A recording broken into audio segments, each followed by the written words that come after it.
Welcome to Happenings with the Hodoms, episode number 3. We have heard everything from the way they were raised to the call of God upon their life, sending them to start a church. And last week we heard about how that they were building a new church, and then mother was in the hospital for 40 days, and a lot of things has taken place, and there's still a lot more to come. We all want to thank you for joining us this evening, and I trust that you're getting a blessing from this, and I hope that your faith is being increased.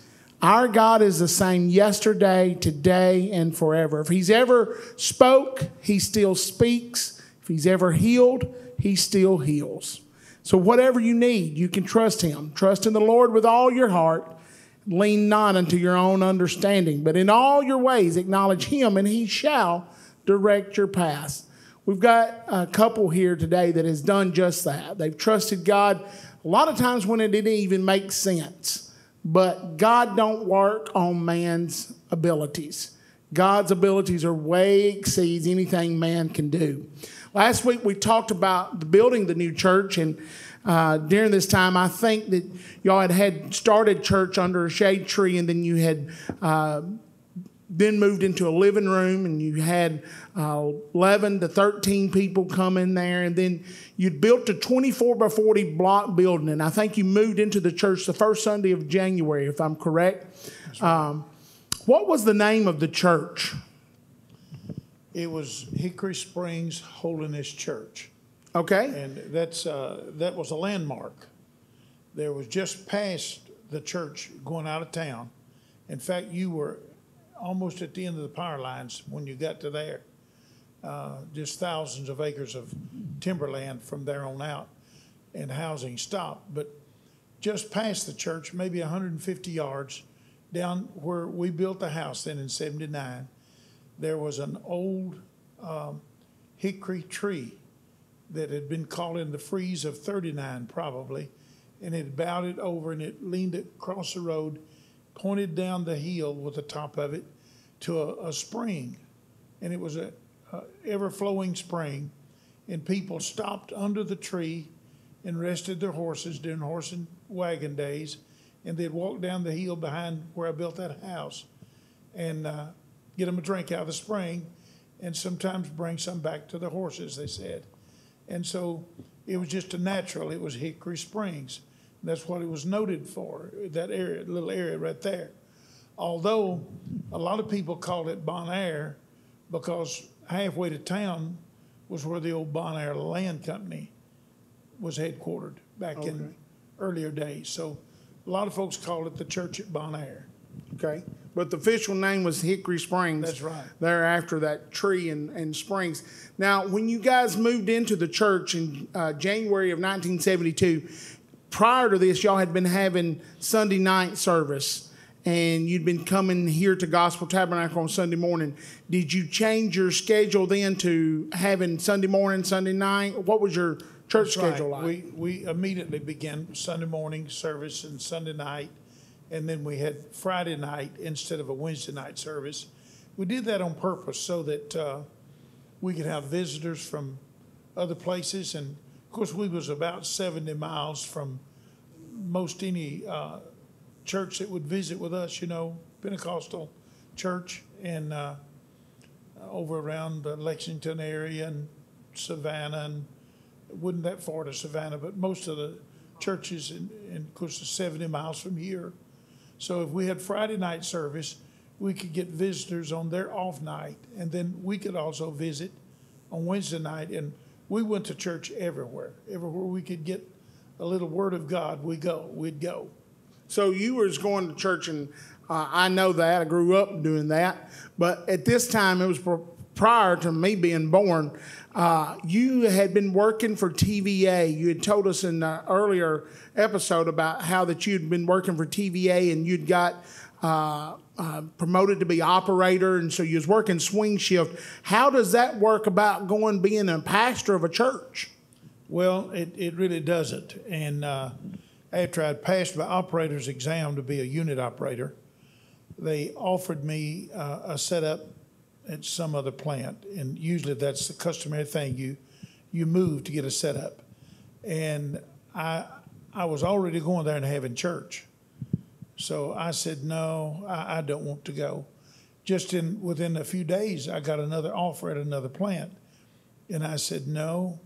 And then when I think it was the third offer came, I felt obligated to kind of explain myself. So I said, I'm not going to move. I just, I'm going to pastor a church, or I am pastoring a church. Maybe we were still getting it built at that time. But anyway, I said, I'm not going to move for a setup. So they come around and kind of privately told me, said, we'll set you up temporary right here. But we've got people with more seniority than you in these other plants that has a letter in to move back to this plant. So we can set you up temporary, and they can't object to that. And you can be temporary only for less than a year. But when your time's up, we'll cut you back for 2 weeks, and then we'll set you back up again, temporary.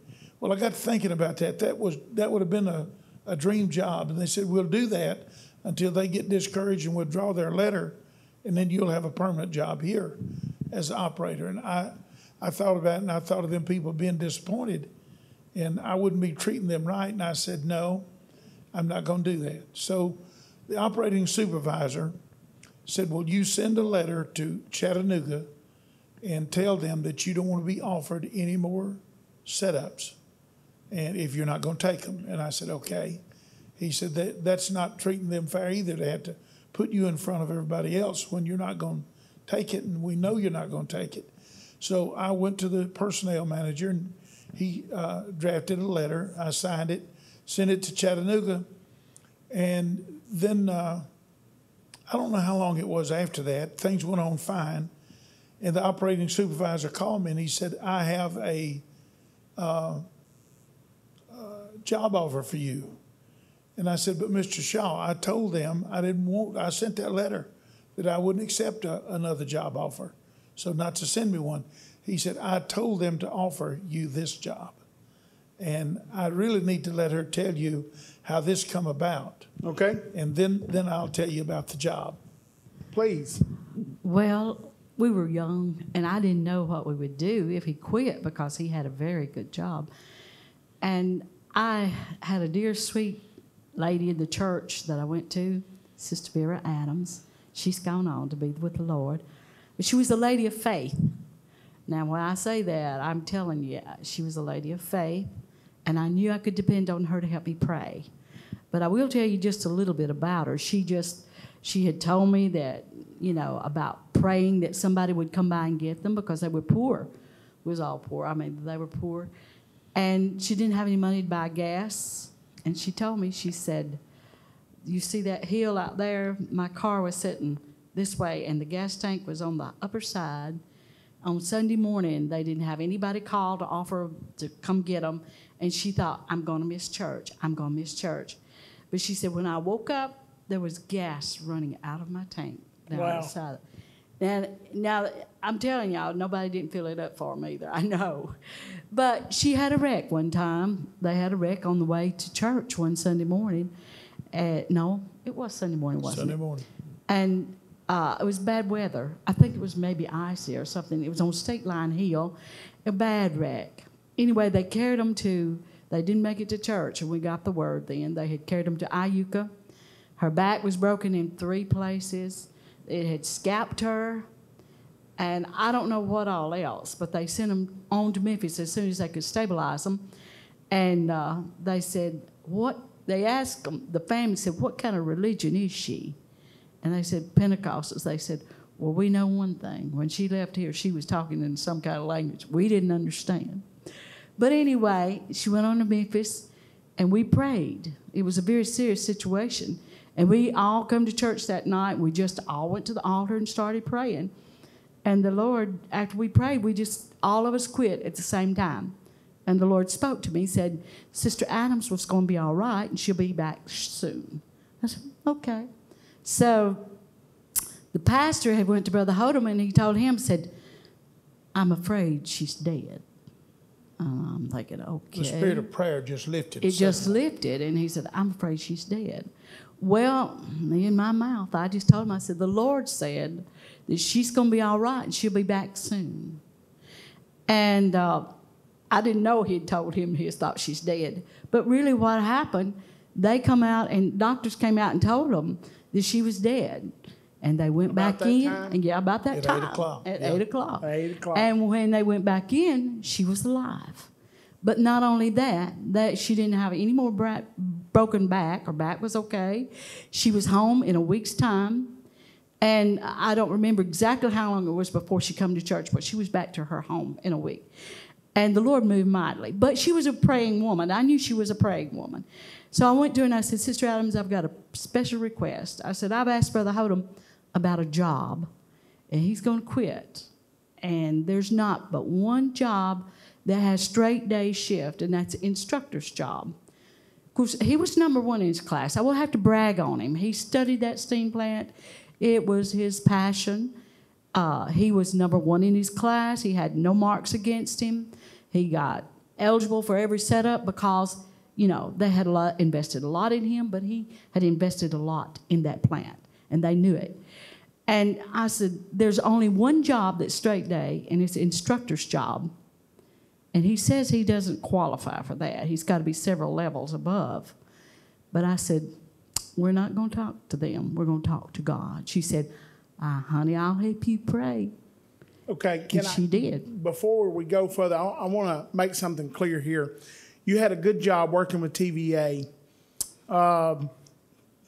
You felt the call of God to go to Collinwood. You went to start or to help with a church. Later, it fell in your lap to be the pastor, and you were willing to follow the call of God and walk away from a promising job, career that would forever make your life easy, to follow after this voice that God had said, go to Collinwood. That's right. No second thoughts about it. No question. Just give it all. And sold out, totally sold out, said, I'll walk away from this job because I'm going to follow whatever God told me to do. That's something that's lost in this world today. We're all about comfort and all about ease for ourselves instead of what it really is that God's beckoning for our call. Well, I'd like to share this. Before, I hadn't wanted to, I didn't want him to quit. But the Lord, when I was having back trouble, I couldn't walk a lot. And we were at his mother's, and they had walked up to the garden, he and Jennifer and Grandmother Hodum. And I had laid down on the bed in the barracks. And anyway, when I lay down to get easy, an angel smote me on the cheek. And I remembered smiling, and I knew it was an angel visitation. And the Lord gave me a dream. And I knew that we were going to leave the church. And I didn't understand, but I just knew we were going to be leaving. This is the church you were at at Cherokee, yes. And so I told him, and he said, oh, no, we're not going to leave. Of course, that was before the Lord dealt with him. But I was so glad that the Lord dealt with me, too. It wasn't a surprise thing. I was ready to go because the Lord had shown me through this dream what was going to happen. And I will tell a little bit of the dream. Most of it we did. We did on our hands and knees. But when we got to the top, we were standing on a rock that stuck out the side of the mountain. And I thought, well, that is just nice. It was the only way up there was just being on your hands and knees. So most of it's done on your knees. Yes. Okay, so he's willing to leave, and he tells you he's quitting his job to go to Collinwood and to pastor this church. Y'all are praying because you don't, and natural eyes, there's no way to take care of a family. At this time, you have a daughter, a child. Jennifer was a little girl, and you've got to support the family. And so you're praying, God help us. Yeah, give him a straight day job. That's what I was asking. And so he came in one day, and he said, guess what, Mom? I've got a new job offer. I said, you're going to be the instructor. He said, how do you know? I said, well, that's what I've been praying for, And I'm telling you, You don't go to your fellow man, although you can depend on somebody to help you pray, but you go to the master. He's the one that creates. Well, he does tell us, I ask and we shall receive. That's right. But he can explain the job. We never had known anything about assistant instructor's job that I know of beforehand. But he taught that next class anyway. And he went straight days. Daddy, tell us about the job. Well, when he called and said, I've got a job, I told them to offer you this job. And I said, well, I done told you I wasn't going to move for a setup, and I didn't feel right about taking a setup in front of. He said, well, we've got a new group of students coming for operator students. And he said, I want you to be assistants. He told the man's name that was going to be the instructor. And he said, I want you to be his assistant. You grade the papers and whatever else he wants you to do. And so that was Monday through Friday, 5 days a week and straight days. Wow. So I said, sure, I'll be glad to. And he said, now I can't give you a pay raise. Of course, the way this worked, I was actually a assistant unit operator when I graduated out of that 2-year class. And this was another class just like that coming in. And it had been about a year, because you had to wait 10 months before you could take your operator's exam. I had taken it after 7 months, and that didn't meet the requirements, but it worked anyway. And I passed that exam. So I was eligible to be a unit operator, but I never did get to make a unit operator in the sense of, because an instructor for the class had to be a grade above unit operator. And of course I was 2 grades below that. I was eligible for unit operator, but he said, Chattanooga has allowed us to have an assistant instructor. And so we're going to make you that instructor if you'll accept the job. I said, I sure will. So I was actually 2 grades below what I should have been to be an instructor, but the man that was instructor and me, his assistant, was such a nice, good fella. He was nice enough just to put the whole load on me. He would do whatever that he needed to do, but I gave the test, did the grading, did much of the daily teaching, and of course it was easy for me because I had just been a year since I'd been through this program, and when my part was finished there, I told them, I said, well, I'm going to quit. And they said, no, go. We want to keep you here. And I said, no, I was going to have to go back on shift work where you would work 3 weekends out of every month, one shift or the other. And, that just wouldn't be compatible with pastoring a church. And by this time, our church was moving on. Yeah. So I said, well, I'm just going to quit. And by quitting, you don't think about getting unemployment. You're ineligible for unemployment if you quit. But I never thought about unemployment anyway until one of the men that I worked with told me, he said, my wife works in the unemployment office, and said, I was telling her about you, and she said for you to come over there and talk to her. Before we get there, and I'm anxious to hear this, I want to go back and just reiterate something. We read in the scriptures of how that God opened up the River Jordan when it was out of its banks and just made a way for his people to walk through on dry ground. We read how God just steps into a fiery furnace and he shows up and he makes himself there and delivers these guys right out of the pit of the fire, so to speak. But this is in our life, this is in our day where God says, hey, I can create a position. I can make a job that will take care of you and your family while you're getting a church established. If you're willing and obedient, the scripture says you're going to eat the good of the land. There had never been a generating plant operator assisted instructor before. Now there was now. There might have been from then on, they may have had them, but I was the first. And like you said, he created that job. And he went through Chattanooga to do it. But there's nothing God can't do if we will learn to trust him. That's the hardest thing, is trusting in him. It's easy to say, but a lot of times when it comes right down to it, we still want to trust what I can fix and what I can do versus what I can let God do.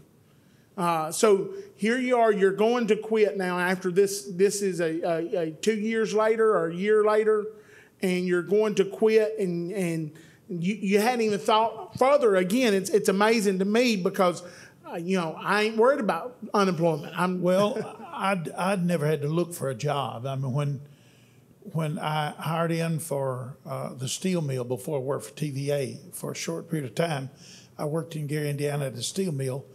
I went up there, and the first day I was there, walked in, filled out an application, was hired on the spot. So, I mean, jobs come easy. When I hired in for TVA, I went and the man to Jackson, Tennessee, and the man told me, said, no, we filled our quota. We're not hiring anymore. And I said, well, thank you. And I got up and walked to the door. When I put my hand on the doorknob, he said, hey, son, come back here. I'm going to hire you. He said, be back up here tomorrow with your clothes, and I'm going to send you to Cordova. I didn't know where Cordova was, but it was down at Memphis. And I went back the next day without my clothes because I was going to just come this way and go to Memphis. And he said, did you bring your clothes? I said, no. I'll go back by my house on the way to Cordova and get them. He said, I've done changed my mind. I'm going to send you to Corinth, Mississippi. I said, well, I live at Corinth. So I started work right here at Corinth on new line coming. Well, it was a rework of an old line coming into Corinth, and worked there a year and a half, not all on that line, traveled some after that, and then went in the power plant. But job hunting had never been a part of my life. I just thought you could go anywhere and get a job. But I went to see this man's wife at the employment office in Sheffield, Alabama.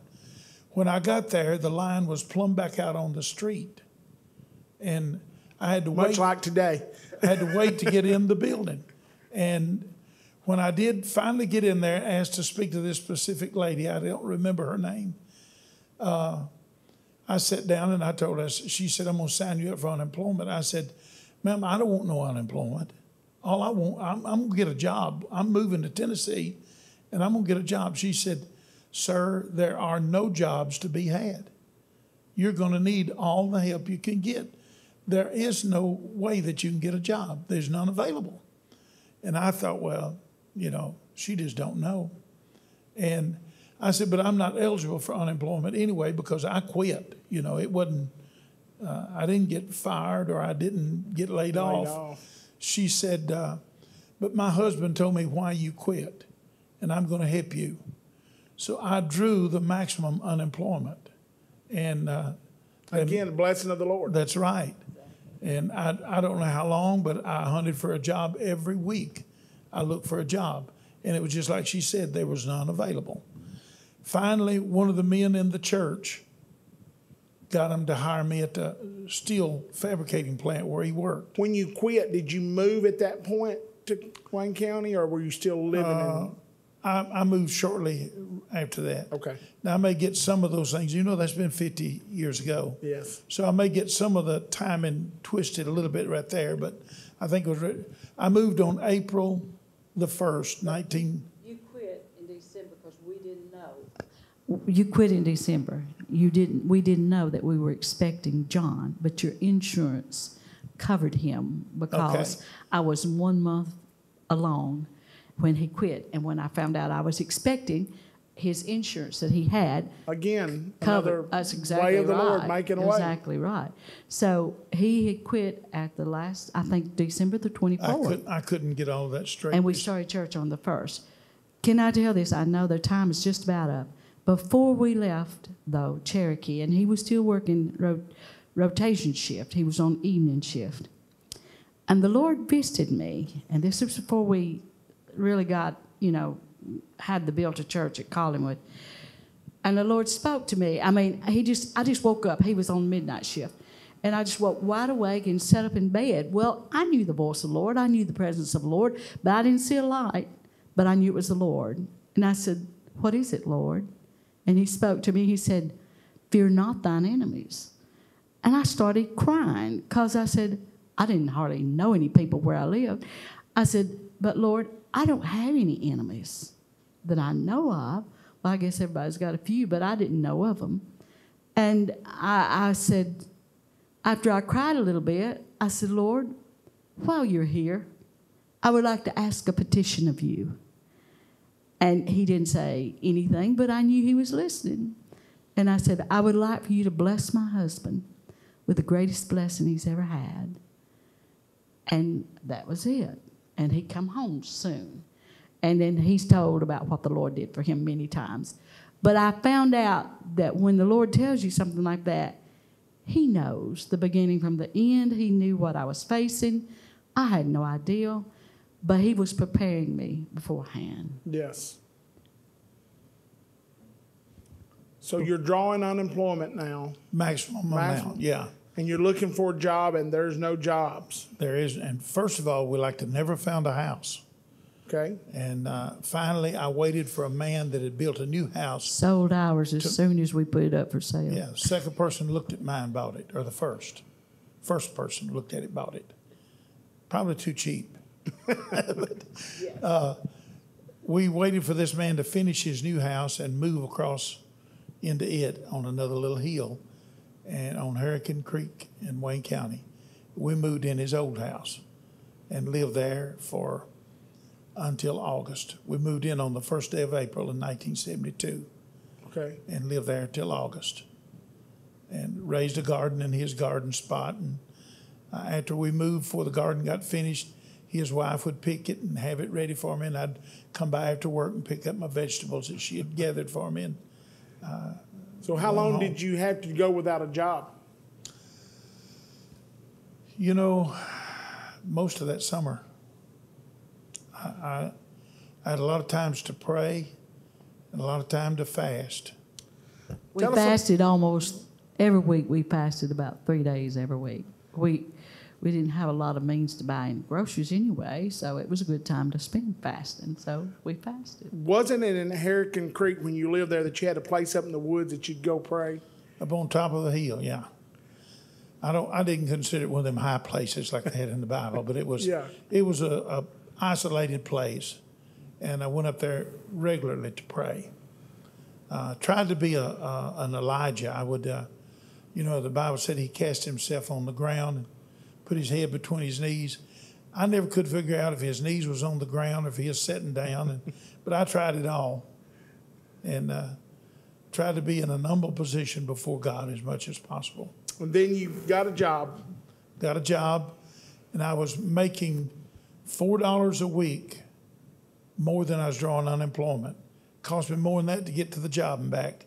However, I didn't like drawing unemployment. I'd always been a worker. So I took the job. Cost me money to take that job, but I took that job. And What was your job there? well, I started helping a blueprint layout man. I was just his helper, tack welded whatever he told me to tack weld. It wasn't but just a short time till he quit, and they gave me his job. And I could read blueprints. I'd had lots of training in blueprints, while I was with TVA. So that part didn't bother me. But some of the things, now I never learned to weld. Some of the things that I tack welded for him, when he'd turn the beam over, it'd fall off. So I never learned that. But I was good at the blueprint and layout, and I got that job shortly after I went to work there. And all this time, you're pastoring a church, having church Sunday night, Friday night, going regularly to church everywhere that you could go. And God was just letting you grow exponentially during this time. Yeah, it was really amazing. Our pace was, up half the night, work all day, preach half the night, and then go and come 70 miles each way to church. So we did that for years, starting out real early in that. Always church was the center of the life. and everything else worked its way out from there. And I say that, I know our time is ending, but one of the things that I can recall when I come along, and this is still before I was born, but there was never a question where the church was the most important thing in my family's life. They showed that by example every day. I don't remember them not being so involved in the church. In fact, if Daddy wasn't preaching somewhere and we weren't in church, we were having Bible study in our home. That was just important. We would go to the church and pray many nights, and we live not far from the church. Those things are what made this couple have their faith in God. The scripture teaches us that faith cometh by hearing, and hearing by the word of God. I love good singing and good music, but there's something about the word of God that increases our faith. And they have lived that. They've shown that. We've heard just a little bit about it, and we're going to hear a lot more about it. Things really get heated and really get interested because there is not a victory that the devil don't try to stop. And let me tell you, the devil fought them with everything he had. Tune in. Next week, you'll hear more about this. Thank you for joining us today for Happenings with Hodoms.